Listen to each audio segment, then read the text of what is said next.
Hey guys, it's Chris from Highline Guitars and you're watching another episode of From the Luthier's Workbench. In this episode, we're going to go back in time and I'm going to let you follow along as I applied the finish on this guitar. And I think you'll find this to be really interesting because I used all water-based products to do this finish, and all the products came from my friends at Crystalac. And I'm going to be using their water-based sanding sealer, grain filler, their water-based Brite Tone top coat, and most importantly, I'm going to be using their Craftnique color pigments. And specifically, the pigment that I will feature the most on this is the gold metallic pigment that you see on the front top of this guitar. I also used it on the lettering for my logo, which was hand painted. So sit back, relax, and enjoy as we put this finish on this guitar. The first thing I have to do is sand out all the tool marks that were left over from the cutting and carving process. And it doesn't matter whether you're using a CNC machine or a bandsaw and a router, there's probably going to be some tool marks that have to be removed. So I'll use my random orbital sander with an 80 grit sanding disc to take out those tool marks. And then I'll switch to 150 grit to remove the sanding scratches left over from the 80 grit, and then I'll jump to 220 to remove the 150 grit sanding scratches. The finish I'll be demonstrating in this video is only going to be applied to the body and the neck shaft. I'm not going to be applying it to the fretboard. That's just going to get a coat of boiled linseed oil. Once I had finished sanding the body and the neck shaft with 220 grit, I went ahead and glued the neck into the body. Then I wiped down all the wood with a cloth that was dampened with water. What this does is it raises the grain.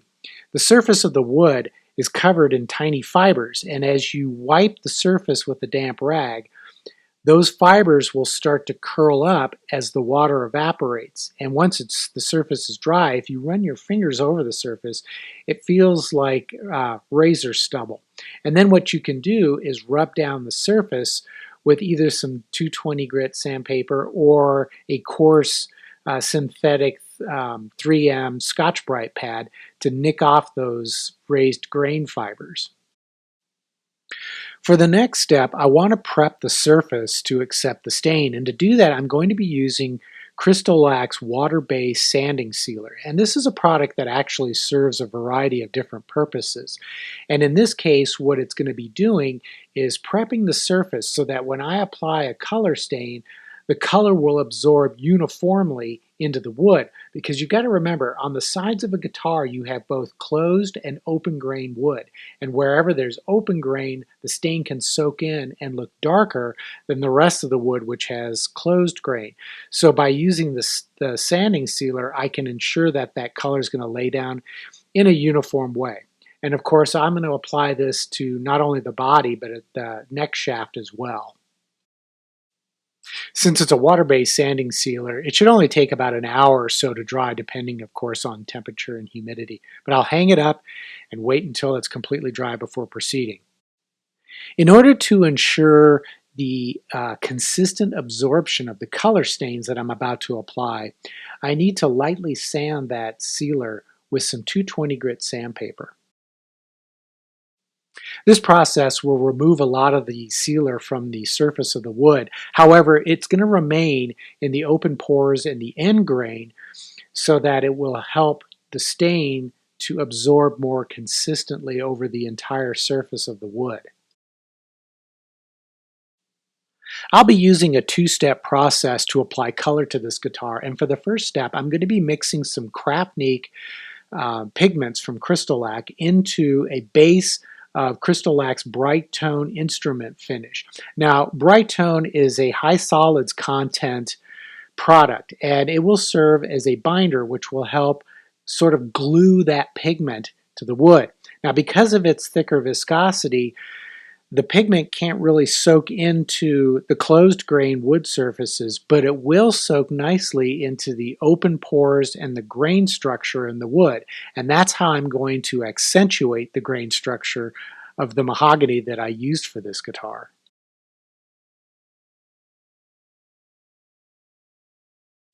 Before I actually apply the color to the guitar body, I'll test on some scrap, and then if necessary, I'll make some adjustments to the color to get it exactly where I want it to be. And once I'm satisfied I have the right color mix, I can go ahead and start applying it to the guitar body. And what I'll do is I'll just drizzle some out onto the surface and then spread it around with a foam brush. Now I should mention that all the Crystalac products that I'm using in this tutorial can be applied either with a brush or you can use spray equipment. In this situation, however, I prefer using a brush because I don't really care if it's going to be really smooth at this point. That'll come later on when I'm applying my clear coats. Then I will definitely be using a spray gun. And of course, not only did I apply the color to the body of the guitar, I also applied it to the neck and the headstock. After allowing the color to dry for about an hour, I began sanding the surface with some 220 grit sandpaper to remove the excess color. And what this will do is it's going to remove the majority of the color from the surface while leaving color down in the open pores in the wood grain. And that's how you accentuate the pores and the grain in a wood like mahogany. Here's a close-up of how the wood looks after I've sanded off the excess. You can see where the color has remained in the pores and the grain, and that's how you accentuate the pores and the grain for a wood like mahogany. Since I want this guitar to have a high gloss mirror-like shine when it's finished, I need to fill the grain. And to do that, I'm going to use Crystalac's water-based grain filler. And as you can see in the container, it has kind of a white milky color cast to it. However, when it's spread thin, it'll dry clear. But to do that, the way I'm going to apply it is I'm going to spread it around with my fingers to make sure I have a thorough coating of the entire surface. Then I'm going to use one of my business cards to trowel off the excess. And this will leave just a very thin coating that does a really nice job of filling the grain. I'll trowel off as much as I possibly can, and wherever there is remaining filler, I'll just wipe it down smooth with my fingers until the entire surface is covered with a nice thin clear coat. The second step in the process of applying color to this guitar is to use a dye stain on the surface that's very similar to the color I added earlier, but with one critical difference. Instead of using Brite Tone as a carrier and a binder, I'm just using plain water. And the reason for that is, first of all, I'm not going to be sanding off the excess with this color. This color is going to stay there. And because I want that color to be as strong and as vibrant as possible, I'll use water, which will allow the pigment to soak and penetrate deeper into the wood. As you can see, once the stain is dried, it looks pretty flat and dull. However, I have to coat it with some more of that Crystalac sanding sealer in order to lock the color into the surface, because remember, I didn't use a binder with this product. And as you can see, as I apply that sanding sealer, it really brings that color back to life. Since I'm using a foam brush to apply the sanding sealer, there's going to be some bubbles that appear across the surface, as you can see here. However, this sanding sealer has a water-like viscosity, and it will soak very well into the wood surface, and those bubbles are going to disappear. Of course, I applied the sanding sealer to the entire body as well as the neck shaft and the headstock, and then I let it dry overnight. After that, I rubbed down the surface using a synthetic 3M Scotch-Brite pad like this one. It's a coarse pad, and you always want to use synthetic steel wool when you're using water-based products. If you use real steel wool, there's a chance the tiny particles could remain on the surface, and when you spray your next clear coat water-based finishes, those little particles could rust and spoil your finish. And now it was time for the fun part, and I say that sort of sarcastically. I had to mask off the guitar in preparation for spraying the metallic gold. I'm using frog tape to mask off the guitar wherever the gold will have a hard edge against the natural underlying wood. And frog tape does a really good job of creating a barrier that won't allow that color to bleed or seep through and cause that hard edge to spoil.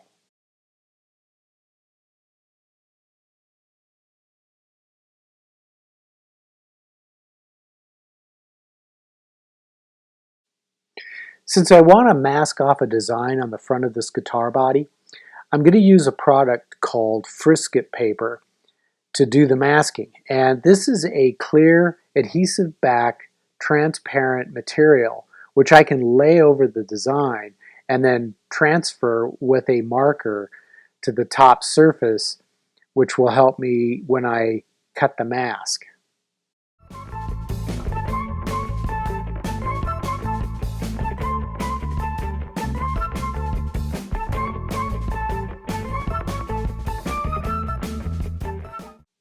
The nice thing about Frisket paper is you can reposition your design to get it placed exactly where you want it.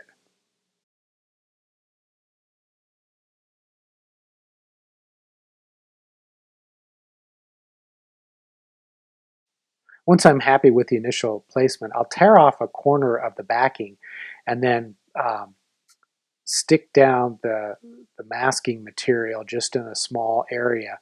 Then I'll peel the rest of it off and gently set the masking film into position. And if necessary, I can reposition it to get it exactly where I want it and to remove any wrinkles.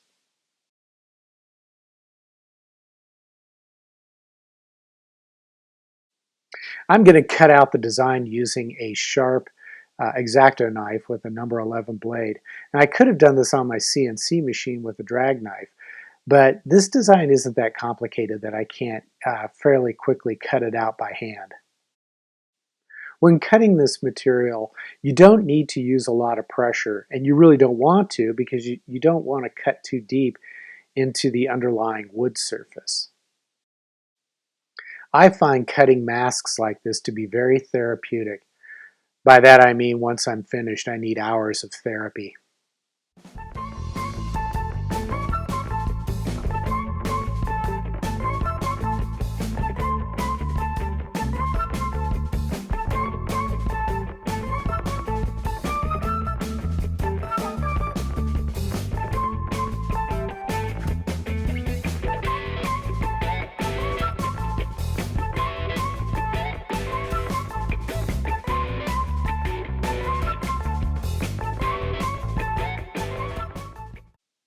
Now once I had finished tracing the edges of the design with my X-Acto knife, I could peel away the surrounding film.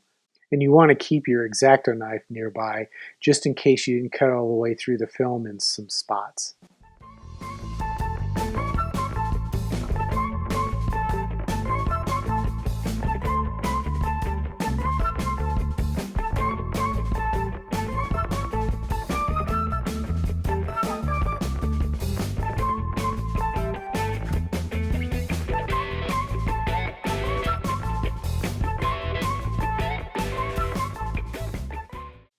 And then after removing the excess film, I burnished down the remaining mask with a plastic spoon.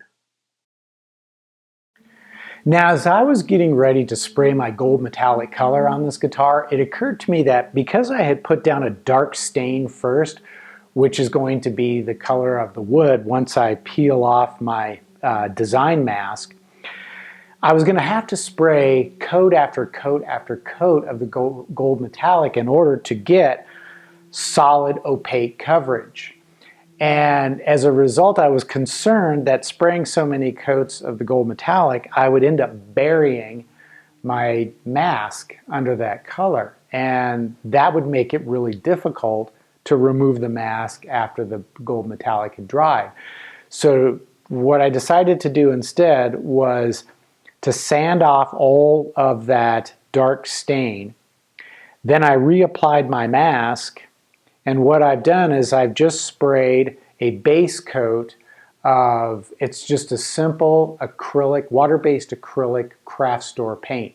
And if you go to stores like Hobby Lobby or Michael's, any of your big box arts and crafts supply stores, they typically have aisles filled with different colors of this water-based acrylic craft paint. And what I did was I selected a color that approximates the hue of the gold metallic that I'm going to be spraying shortly. And what I did was I poured that through a strainer into my spray gun, add a little bit of water to thin it to a sprayable consistency, and then I just simply sprayed one very light coat over the surface of this guitar. That way I can spray hopefully just one, maybe two coats of the gold metallic, and I'll get a nice, solid, opaque gold metallic coverage. And I will be able to easily remove the mask once that color's dry. Then I can go back and just apply the stain, the darker red-brown stain, inside that design where I've removed the mask, and it shouldn't affect the surrounding gold metallic color at all. The mixture I sprayed was equal parts of Crystalac's Craftsnique gold metallic pigment mixed into Crystalac's Brite Tone Gloss Instrument Finish. And then I was able to spray about 2 coats to get full solid coverage. Unfortunately, the video doesn't really do this finish justice, but you can see how smooth the Crystalac Craftsnique gold metallic lays down and how nice the metallic sparkles are in the finish.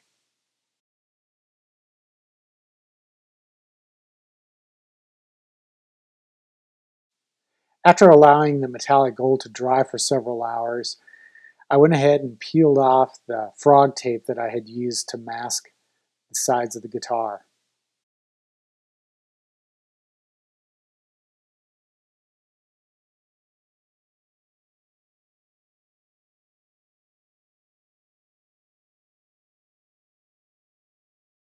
And probably my favorite part of this whole process is peeling up the mask that I had put down on the front of this guitar. As I peel up each piece, a little bit more of the design is revealed. And since I only had to spray 2 coats, it was really easy to peel off this mask, and it came up leaving really nice sharp edges.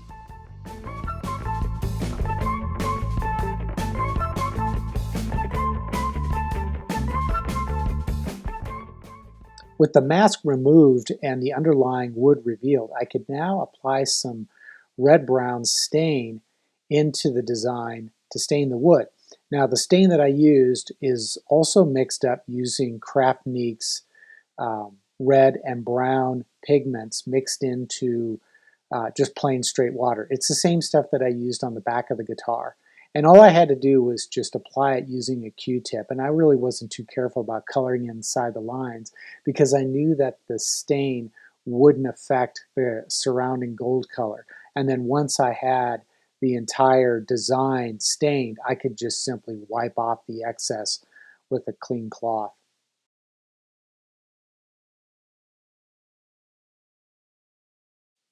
And once the stain was dried, I took one of my synthetic 3M Scotch-Brite pads and just lightly scuffed the surface of the gold metallic in preparation for spraying my final clear coats. I like to spray a total of about 12 coats of Brite Tone Instrument Finish. And the way I do it is I'll start by spraying 10 coats of Brite Tone Gloss, and I'll allow 2 hours of dry time between each coat. And prior to spraying the next coat, I'll scuff sand the surface. Then after spraying 10 coats, I'll let it dry overnight, and I'll come back in and I will level sand the surface using 600 and 800 grit sandpaper, and I'll sand it dry. At that point, I have a decision to make. If I want to stick with a high gloss shine, I'll spray those final 2 coats using Brite Tone Gloss. Then I'll let it cure for 2 weeks, and I'll wet sand and buff it up to the high gloss shine. But if I want a matte sheen, after those 10 coats have been level sanded, I can spray the final 2 coats using Brite Tone Matte Sheen. And then typically after that, I just have to let it cure for a week or 2, and then I'm ready for final assembly. Well, guys, that's about all the time I have for this episode of From the Luthier's Workbench. And I know you want to see this guitar completely finished. And what I'll do is I'll post some close-up photos at the end of this video so you can get an idea of how it's turning out. And at this stage, I've got 10 coats of Brite Tone gloss sprayed on the body, the neck, and headstock. So I'm at that point where I need to decide whether I'm going to do a high gloss shine or a matte sheen. And I haven't quite decided that yet. So what I'll do is I will post links in the description below to the Crystalac web store so you can go and check out some of the products that I used and maybe consider them for one of your projects. And I will also post a link to a video up here that I shot and posted a while back where I went into more detail about a slightly different approach using the Crystalac products, where I took it all the way to a high gloss buffed out shine so you can get an idea of how these products perform. And at any rate, I hope that you found this video to be inspiring, and maybe it's going to give you some ideas for how you can do a really cool looking finish on your guitar. And if you liked it, click the like button. Make sure you click subscribe. And then if you want to be notified of upcoming videos, and what I'll do is in a future episode, I'll show this guitar completely finished so you can see how it turned out. Click the bell icon next to the subscribe button and you'll get an email every time I post a new video. But don't worry, I'm not going to spam your email. I only post at the most 2 videos a week. So I'm not going to inundate you with stuff you don't want to bother with. So at any rate, that's it for this episode. I hope you have a great week, great weekend, and I will see you soon. Take care.